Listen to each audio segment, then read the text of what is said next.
रात को जोर जोर से खर्राटे लेना, नींद के दौरान अचानक कुछ सेकंड्स के लिए सांस का रुक जाना और सुबह उठकर भी थकान महसूस करना, ये सभी लक्षण सिर्फ खर्राटों के नहीं होते हैं बल्कि एक जटिल रोग जिसको कि स्लीप एपनिया भी कहते हैं कि हो सकते हैं।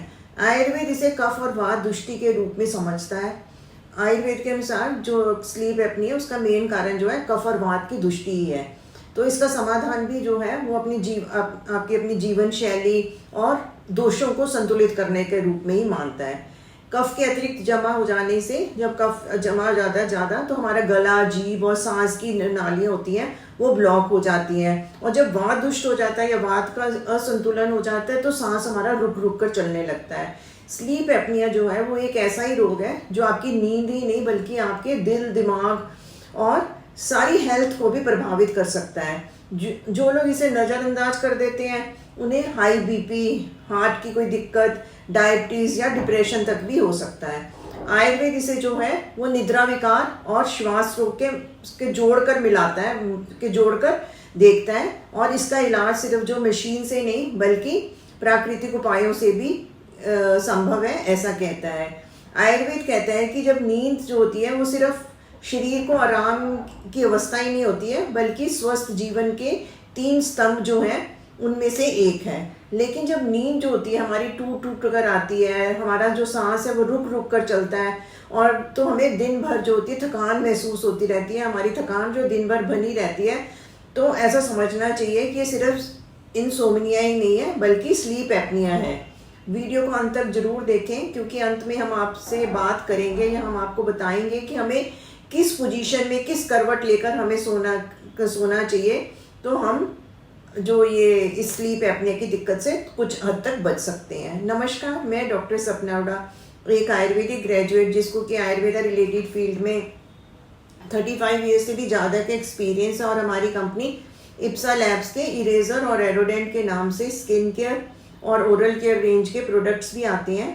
लाखों लोग इनको यूज़ करके इनका बेनिफिट भी ले रहे हैं। मैं आप सबका अपने इस आयुर्वेद चैनल में स्वागत करती हूँ जहाँ हम आपके लिए लेकर आते हैं आयुर्वेद से रिलेटेड नेचुरल टिप्स। आयुर्वेद के दृष्टिकोण से अगर हम इसके कारण को जानें तो 4 मेजर कारण दिखाई देते हैं आयुर्वेद के अनुसार। सबसे पहला कारण जो है वो है कफ की वृद्धि हो जाना। कफ की वृद्धि कब होती है? मोटापा हो गया, भोजन के तुरंत बाद हम सो जाएं, डेयरी या हैवी जो ऑयली फूड प्रोडक्ट्स हैं हम उनका ज़्यादा सेवन करते हैं तो हमारे शरीर में कफ की वृद्धि हो सकती है। फिर दूसरा कारण आता है वात का प्रकोप। वात का प्रकोप कब होता है? तनाव, चिंता, अनिद्रा, स्नायु बल जो हमारी नर्व सिस्टम है उसकी किसी तरह की कमी आ जाना, ये वात प्रकोप के मुख्य कारण बनते हैं। तीसरा कारण जो मानते हैं वो अग्नि दुष्टि मीन्स वीक डाइजेशन का हो जाना। खाना जब हमारा अच्छे से नहीं पचेगा तो शरीर में टॉक्सिन्स पैदा हो जाएंगे, जो टॉक्सिन्स ही जो है वो कफ को और बढ़ाते हैं और स्लीप एपनिया का एक कारण बन जाते हैं। और अगला कारण आता है अत्यधिक मद्यपान या धूम्रपान का करना भी वात और कफ दोनों को संतुलन को बिगाड़ता है, मीन्स उनको असंतुलित करता है। तो ये 4 कारण बेसिक माने गए हैं जो कि वात और कफ की वृद्धि के कारण बनते हैं और वो ही कारण फिर स्लीप एपनिया के बन जाते हैं। लक्षण की बात करें तो रात को जोर जोर से खर्राटे लेना, नींद के दौरान सांस रुकना, कुछ सेकंड्स के लिए सांस रुकना, सुबह सोकर उठने पर भी थकान महसूस करना, सिर दर्द, मुख का सूखना, गले में खराश महसूस होना, दिन में भी नींद आ जाना, जैसे ऐसा लगना कि सारा दिन ऐसे लगते रहना कि नींद आ रही है अभी भी, और काम करते हुए भी ऐसे लगना कि नींद आ जाएगी, मन की अशांति रहना, चिड़चिड़ापन भी आ जाता है और ध्यान केंद्रित नहीं होता। हमारा ध्यान हम जिस चीज़ में लगाना चाहते हैं तो हमें उस चीज़ में लगाने में परेशानी ही महसूस होती है। कुछ लोगों को भूलने की आदत पड़ जाती है और या फिर अवसाद या चिंता का होना भी एक लक्षण हो सकता है। तो स्लीप एपनिया जो है किसको हो सकता है? ये जो स्थिति होती है स्लीप एपनिया किसी को भी प्रभावित कर सकती है, लेकिन कुछ कारण जो मेनली रिस्पॉन्सिबल होते हैं उनकी बात हम यहाँ पर आज करेंगे। जैसे कि मैंने पहले बताया कि अधिक वजन का होना, जब हमारा ओवरवेट हो जाता है तो एक कारण बन जाता है। जो हमारी गर्दन के जो सर्कमफ्रेंस है उसका ज़्यादा होना, तो उससे वायु मार्ग जो होता है वो संकीर्ण हो जाता है, मीन्स कंस्ट्रिक्ट हो जाता है। जब आपका गले का जो सर्कमफ्रेंस है वो ज़्यादा हो जाएगा तो गले के अंदर की जो नलियाँ हैं, जो एयरवेज हैं, वो दब सकती हैं या तंग हो सकती हैं। इससे सांस लेने का जो रास्ता है वो छोटा हो जाता है और नींद के दौरान रुकावट आने लग जाती है और फिर अंत में खर्राटे आने लग जाते हैं। या टॉन्सिल्स जिनको होते हैं उनको भी कई बार ये खराटे की दिक्कत रहती है। उम्र जैसे जैसे बढ़ती जाती है तो ये दिक्कत बढ़ जाती है। स्लीप एपनिया का जो होता है ये पारिवारिक इतिहास में हेरिडिटरी भी कईयों लोगों में चला आता है। धूम्रपान शराब का सेवन जब करते हैं तो हो सकता है। नाक बंद रहना, चिकित्सीय स्थिति में जैसे जो टाइप 2 डायबिटीज़ है, जिनको हाई बीपी रहता है, पीसीओएस की दिक्कत है, हार्मोनल किसी तरह की दिक्कत है, स्ट्रोक, अस्थमा की कोई पुरानी बीमारी है, उनमें भी ये हो सकता है। और ये भी देखा गया है कि पुरुषों में जो होता है ये ज़्यादा होता है महिलाओं की तुलना में। पुरुषों में 2 से 3 गुना ज़्यादा होता है महिलाओं के कंपैरिजन में। और अगर हम इसका स्लीप एपनिया का उपचार नहीं करते हैं तो क्या हो सकता है?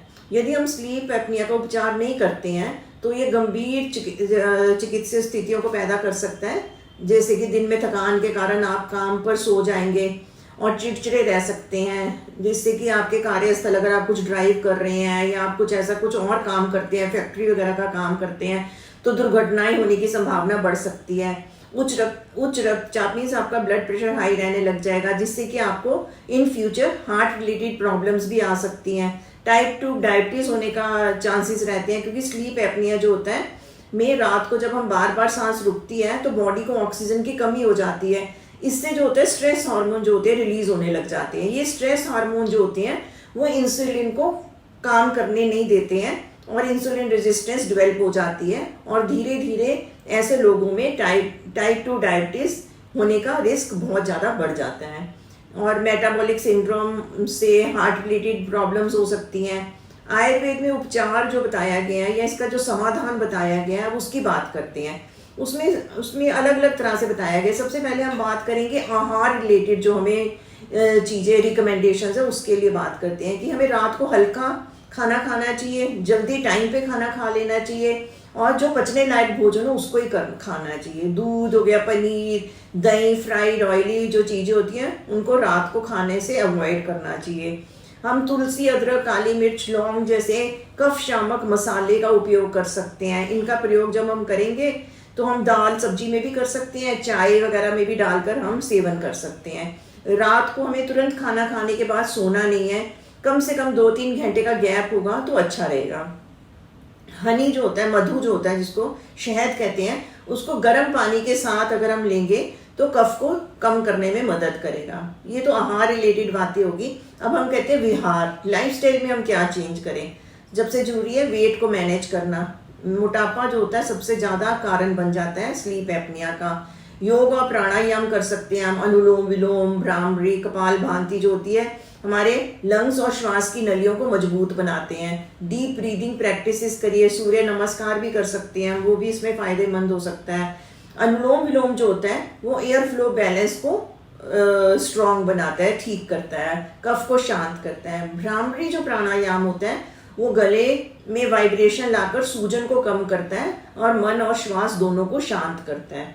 ऐसे उज्जयी प्राणायाम जो होता है वो गले के मसल्स को स्ट्रॉन्ग करता है, स्नोरिंग कम करता है और सांस की नालियों को खोलता है, अच्छी नींद लाने में भी मदद करता है। ऐसे ही हम कपाल भांति कर सकते हैं। ये जो होता है कफ और मोटापा दोनों को कम करने में मदद करता है।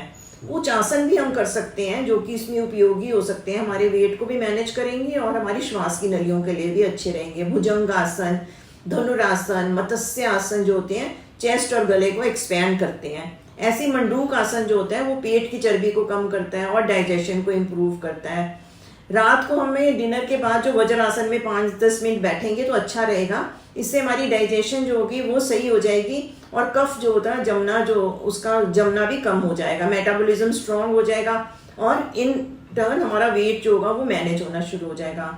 हम ब्रिस्क वॉकिंग करें, स्विमिंग जो होती है बहुत अच्छी एक्सरसाइज है, साइकिलिंग करना चाहिए। इससे हमारी मोटापा कम होगा और ओवरऑल स्टेमिना भी इम्प्रूव होगा। इसके साथ ही हम कुछ टंग की या थ्रोट की कुछ एक्सरसाइजेस भी कर सकते हैं। पहली आती है टंग को पुशअप करना। जीभ को ऊपर पैलेट पर लगाएंगे, 5-10 सेकेंड के लिए होल्ड करेंगे, फिर वापस ले आएंगे। ऐसा करने से जो एयरवे कोलैप्स को रोकता है और स्नोरिंग कम करता है। ऐसे ही जैसे वोवल्स जो है ए, ई, ओ, यू, इनकी साउंड को हम जोर जोर से रिपीट करेंगे तो इससे हमारी सॉफ्ट पैलेट को लिफ्ट करता है और यूवुला को लिफ्ट करता है, जिससे कि हमारी ये स्नोरिंग की दिक्कत दूर हो सकती है। जीभ को बाहर निकाल कर लेफ्ट राइट मूव करना, गले की फ्लेक्सिबिलिटी को बढ़ाता है। आयुर्वेद और मॉडर्न साइंस दोनों कहते हैं कि लेफ्ट साइड यानी कि बाईं करवट सोना चाहिए हमें। आयुर्वेद की दृष्टि से हम देखें तो बाईं करवट सोने से वात और कफ का जो संचालन है वो सही होता है और पित्त का प्रकोप नहीं होता है, और जब हम इससे हमारा खाना भी अच्छे से पच जाता है और हमें रात को एसिडिटी, गैस या रिफ्लक्स जो होता है कम होता है। सांस की नलियों में पर एक्स्ट्रा प्रेशर नहीं पड़ता है, जिससे खराटे और स्लीप एपनी एपिसोड्स जो होते हैं वो कम होते हैं। मॉडर्न साइंस भी ये मानता है कि लेफ्ट साइड पोजीशन में सोने से टंग और जो पैलेट होते हैं वो साइड में शिफ्ट होते हैं, जिससे कि एयर फ्लो जो होता है बेटर रहता है और एपनिया के एपिसोड्स जो होते हैं कम होते हैं। और लेफ्ट साइड सोना जो होता है हार्ट के लिए भी अच्छा रहता है, क्योंकि ये ब्लड सर्कुलेशन इससे बेटर रहता है और एसिड रिफ्लेक्स की भी जो टेंडेंसी होती है वो भी कम हो जाती है। ये पोजीशन जो होती है एयरवेज को खुला रखती है और खराटे कम करती है और एपनिया के दौरान जो सांस रुकने के एपिसोड्स को भी रिड्यूस कर देती है। तो इसलिए लेफ्ट साइड में सोने की कोशिश करिए, जिससे कि हार्ट और डाइजेशन दोनों को भी सपोर्ट मिलता है। रात को हम एक्स्ट्रा तकिया लेकर या वेज शेप्ड पिल्लो यूज़ करें, जिससे कि हमारा जो सिर है थोड़ा सा ऊपर एलिवेटेड रहे, जिससे कि एयर फ्लो जो होगा वो और इजी हो जाएगा। कुछ आयुर्वेदिक औषधियों का भी वर्णन किया गया है। ये जो औषधियाँ या औषधीय द्रव्य जिनकी हम बात करने जा रहे हैं, इनको आपने किसी आयुर्वेदिक डॉक्टर के निर्देश में ही लेना है। उसमें सबसे पहले हम बात कर सकते हैं त्रिकुटु चूर्ण की, जिसमें सौंठ, काली मिर्च और पिपली आती है, क्योंकि ये जो योग होता है वो कफ नाशक होता है और सांस को खोलने में मदद करता है। ऐसे हम हरिद्रा मीन्स हल्दी को ले सकते हैं, जो कि एंटी इन्फ्लामेटरी होती है और गले की नालियों को, सूजन को कम करती है, जिससे कि खराटे जो होंगे वो थोड़े कंट्रोल रहेंगे। अश्वगंधा और तगर जो होते हैं उनका सेवन भी कर सकते हैं। उत्कृष्ट औषधि है जो कि नींद को स्थिर करती है, तनाव कम करती है और हमारी नर्वस सिस्टम को मजबूत बनाती है। इसके साथ साथ ये हमारे मन को भी शांत करती है। श्वास रसायन आते हैं, जैसे कि उसमें शीतोपलादी चूर्ण हो गया, यष्टि मधु, कंठकारी अवलेह हो सकते हैं, काफ़ी यूजफुल रहते हैं। नस्य थेरेपी दे सकते हैं, नाक में तेल का डालना, अनु तेल की 2-2 बूंदे जो नाक में डालेंगे, तो इसको भी आपने किसी आयुर्वेदिक डॉक्टर की सलाह से ही डालना है। तो ये नालियों को क्लियर करता है और नाक में तेल की बूंदे डालने के बाद औषधीय भाप लें, जिससे कि नाक की जो रुकावट है, नाक की नलियों में जो रुकावट आ गई है वो भी दूर हो जाएगी। और जो औषधीय द्रव्य जो और उपयोगी हो सकते हैं उनमें मेनली आते हैं शंखपुष्पी, सर्पगंधा, जो कि मस्तिष्क को शांत करते हैं, ब्लड प्रेशर को कंट्रोल करते हैं और इसके साथ साथ अच्छी नींद लाने में भी हमारी मदद करते हैं। मॉडर्न जो साइंस है वो कहती है कि CPAP मशीन ही जो है सबसे प्रमुख उपचार है। आयुर्वेद इसे सप्लीमेंट कर सकता है। किस किस चीज़ से सप्लीमेंट कर सकता है? वेट कंट्रोल, एयरवे इन्फ्लेमेशन को कम करना और हर्ब से, और नींद को नॉर्मल करना। उसके लिए हमने हर्ब्स बताई हैं, जैसे कि अश्वगंधा, तगर वगैरह। स्ट्रेस और एंजाइटी को कम करना, इसके लिए हम योग और प्राणायाम का सहारा ले सकते हैं। अगर इसे अर्ली स्टेज में ही संभाला जाए तो CPAP मशीन की डिपेंडेंस पे कम हो सकती है। स्लीप एपनिया जो है सिर्फ एक नींद की दिक्कत नहीं है, बल्कि एक गंभीर हेल्थ इशू भी है। अगर इसे समय पर पहचान लिया जाए और आयुर्वेद के उपायों को अपनी जीवन शैली में शामिल कर लिया जाए तो नींद भी शांत होगी और सेहत भी सुरक्षित रहेगी और स्लीप एपनिया की दिक्कत भी आस्ते आस्ते करके ठीक हो जाएगी। नींद में आने वाली रुकावट आपके दिन, आपकी एनर्जी और आपकी ज़िंदगी सब पर असर डालती है। आयुर्वेद कहता है जब वात और कफ संतुलित हो जाते हैं तो निद्रा अपने आप गहरी और सुखमयी होती है।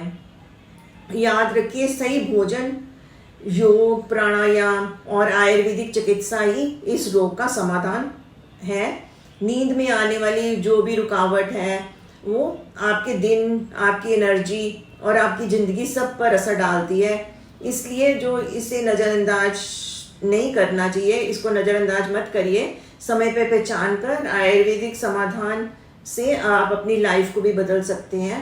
अगर आपको मेरे द्वारा दी गई ये जानकारी उपयोगी लगी हो तो वीडियो को लाइक कीजिए, अपने दोस्तों और अपने परिवार के साथ शेयर कीजिए, ताकि सब लोग जो है स्लीप एपनिया में आयुर्वेदिक तरीके से अपने आप को हेल्दी रख सकें। और मेरे इस चैनल को सब्सक्राइब करना ना भूलें, ताकि आपको ऑथेंटिक आयुर्वेदिक टिप्स के लिए आपको हमेशा इसके लिए जानकारी मिलती रहे। आप मेरे इस आयुर्वेद चैनल को सब्सक्राइब कीजिए। स्वस्थ रहिए, प्राकृतिक रहिए। Thank you.